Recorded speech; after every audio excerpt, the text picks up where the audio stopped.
So, of course, the consultant says that you need change to create a culture of proactive people implementing strategy. And so he's talking about all this stuff in the consulting brief, like attitude and engagement and competency and all kinds of things, communication and trust and cooperation.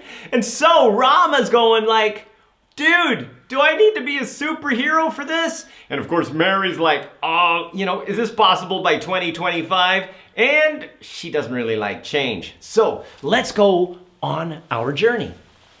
All right, so our travelers are now on the G20 journey, achieving G20 status by 2025. But of course, Rama is wondering, how are we going to motivate change? I mean, if we need to do all of these things, we need to create this culture of strategy implementation. How are we going to motivate people to achieve change? And so, as they stand next to the ruins, there is a secret, but there is a guardian. So, let's go see if we can find the secret to motivating change. Okay, so every secret must have a guardian. So I'm thinking this has got to be it. What do you think? Okay, do you think this is the guardian? Raise your hand or something if you think this is the guardian that hides the secret of motivating change. Come on. Okay, well, here, let's try it anyway. Okay, wait, no, this is Saudi. Got to be culturally correct. Let's do this.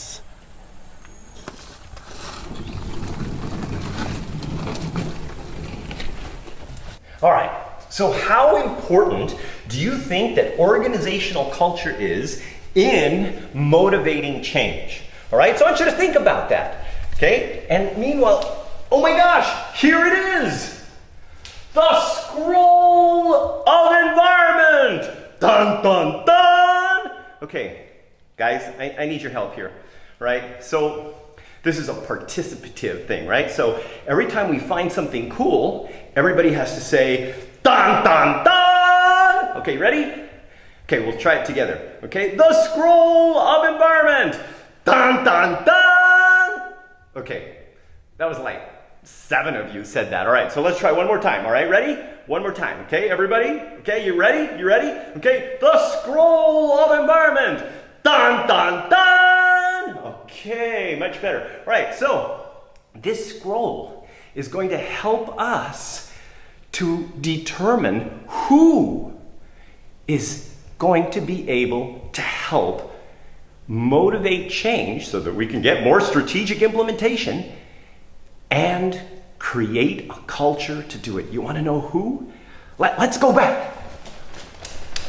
Okay, now let's find out what is on the scroll. All right, so first of all, what do we got? We got you in the center. Now, this essentially shows you how you are affecting your environment. Think about it. When you're with your friends, do you have the same behavior as you do when you're at work?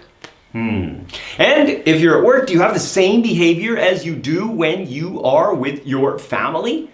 And even with a different group of friends, do you find that with one group of friends, your behavior is different than with a different group of friends? And that is literally because each group brings out different facets of who you are. And there's some groups that will basically bring out some stuff in you that's not so good. Okay, so what we want to do is we want to create an organizational culture that is going to support you and the people around you to be your absolute best. And to start that off, what we did is we had done a study. And in this study, we looked at 70 different companies from bad cultures to great cultures. And the mean, based on employee productivity, was 100 people do the work of 100 people. But here's the thing, a poor culture, 100 people did the work of only 68 people. Now, based on the mean, that means that for that 100 salaries that you are spending, you're literally getting a 32% loss on what you're spending, because the potential of the people is not being maximized. On the other hand, though, the companies that had great cultures, 100 people did an average work of 151 people based on the mean, which means that if you've got a great culture, you're actually getting 51% more ROI, return on investment, for the salaries that you pay. Why? Because people are like super excited, super passionate, innovative, and literally feeling safe in an environment where they can achieve and do what they're good at. See, sometimes people are a little bit scared. So as they go into the forest even further, now there is the second secret. Let's go see if we can find it. All right, to find this secret, we must go deep down into our subconscious. So let's look at the trap door. And let's go down to see if we can find the secret to implementation. So sometimes when your kind of like focus is off, okay, you notice that you start seeing all of the things that are going wrong, and then the decisions are not made because you've got all these different things that could go on here and there, and eventually, well, basically nothing moves. All right, so here it is. My gosh, it is the sword of implementation. Dun, dun, dun! Okay, come on, guys. Ready?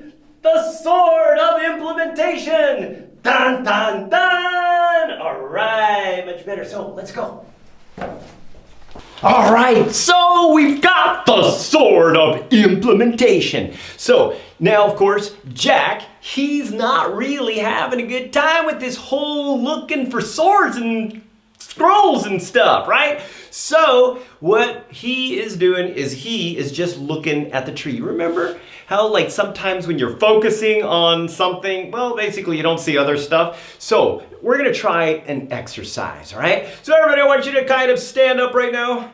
Yes, yes, I know that you're sitting behind a computer, but come on, let's try it, okay? Stand up. I can see you. Okay, really, come on, stand up. Okay, so, all right, I want you to look around, okay? I know this, you're probably in a room that you've probably been in lots of times, so no problem, that's cool. I want you to look around that room. I want you to really know that room perfectly. I want you to look at everything that's in there, and I want you to look at for everything that is brown. I want you to look at everything that's brown, just like the tree that Jack is looking at. Everything that's brown. I want you to look at everything that's brown.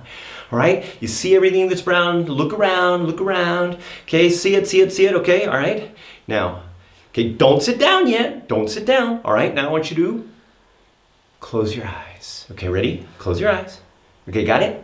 Okay, I can see you, close your eyes. All right, okay, so now I want you to remember everything that you saw that was blue. There you go. And now you're having a hard time. You're thinking, oh my gosh, what was it that was blue? I was focusing on the brown. So this is what happens, is that we sometimes end up focusing on the brown, that we forget to actually look at the blue. And this is where implementation sometimes goes wrong. Okay, so how are we going to gamify feedback so that people are getting regular daily feedback without having to wait for KPIs and results and everything else, and so that people feel that they are essentially moving or not moving in the right direction so that they can make adjustments. So what can we do? In order to do this, we need to find the cloak of safety. Dun, dun, dun. Let's see if we can go find it. So the cloak is supposed to be somewhere here.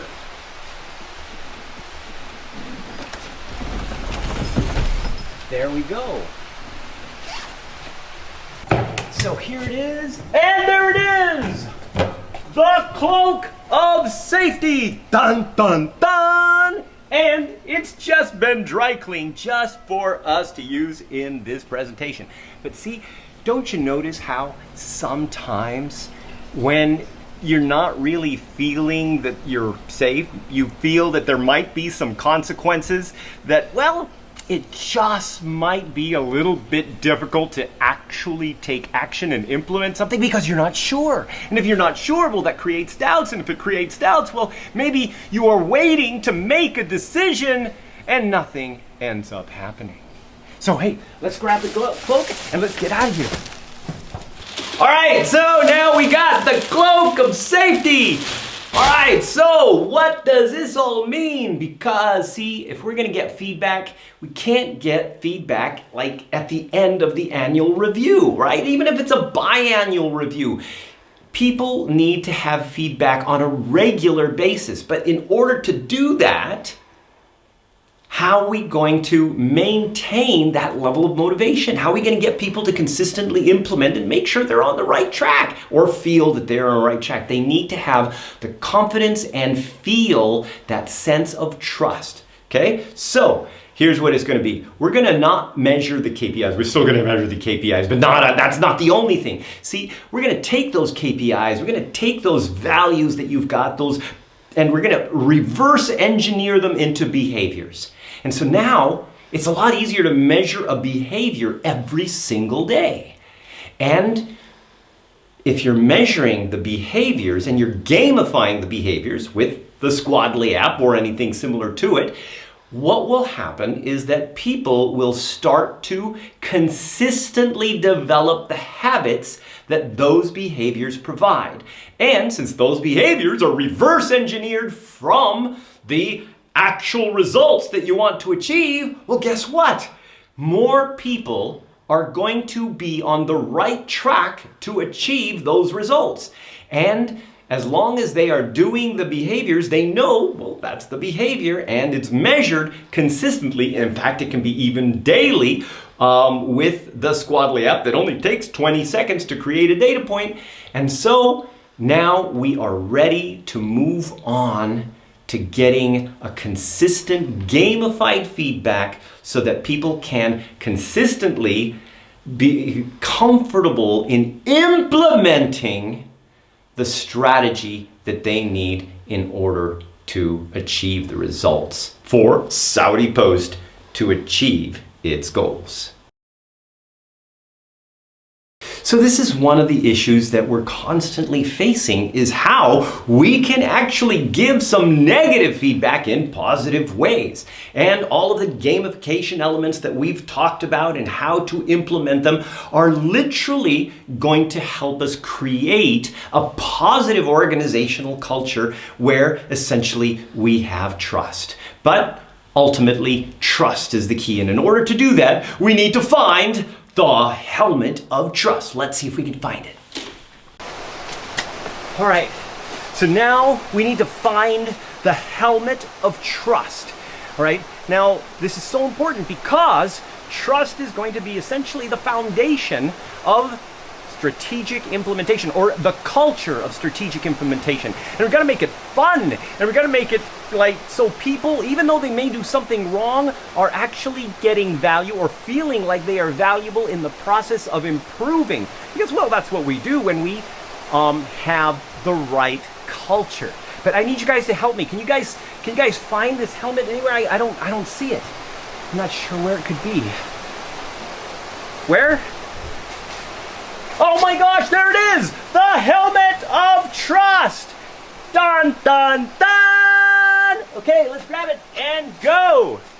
All right, so thanks a lot, guys, for helping me find the helmet. So now we are ready to move forward and create our organizational culture so that, well, basically we can implement things. Okay, so you've got to say it like a warrior. We must implement strategically. Okay, try that. Ready? Okay, we must implement strategically. Now, okay, that was good. That was really good. Okay, so one more. Okay, so the rest of you now try. Okay, we must implement strategically. All right, that was great. Awesome. Okay, now go.